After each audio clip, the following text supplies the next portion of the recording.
আল্লাহকে ভয় করো। ইত্তাকুল্লাহ, ইত্তাকুল্লাহ, ইত্তাকুল্লাহ। ওহে মুসলিম, তোমাকে আল্লাহর সামনে দাঁড়াতে হবে। তোমার হিসাব নেওয়ার জন্য আল্লাহই যথেষ্ট, যিনি সব জানেন। তুমি যা গোপন করো ও প্রকাশ করো। তোমাকে অবশ্যই মৃত্যু বরণ করতে হবে।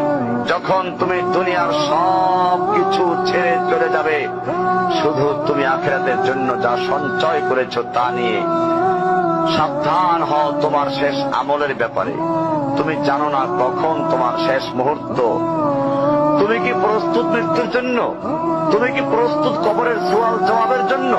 তুমি কি প্রস্তুত ভয়াবহ কিয়ামতের জন্য, হাসরের ময়দানের জন্য, হিসাব নিকাশের জন্য, আল্লাহকে জবাব দেওয়ার জন্য, মিজানের জন্য?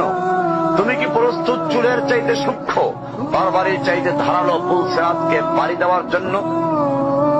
ভয়ঙ্কর তুমি জাহান্নামের ভয়ঙ্কর আযাব থেকে আত্মরক্ষার জন্য কাজ করছো তো? যার ইন্ধন মানুষ এবং পাথর, যার আগুন ভয়ঙ্কর উত্তাপ সম্পন্ন কালো বর্ণের, যা হৃদয় পর্যন্ত জ্বালিয়ে দেবে, এমন উত্তপ্ত পানি যা নাড়ি ভুঁড়িকে বের করে দিবে। রয়েছে খাবারের হিসাবে জাক্কুম ও গলিত পুঁজ। জাহান্নাম অসম্ভব গভীর, ভয়াল জায়গা। কঠোর হৃদয় ফেরেশতারা নিযুক্ত, যেখানে শাস্তির মাত্রা বৃদ্ধির জন্য শরীরকে অনেক বড় করে দেওয়া হবে।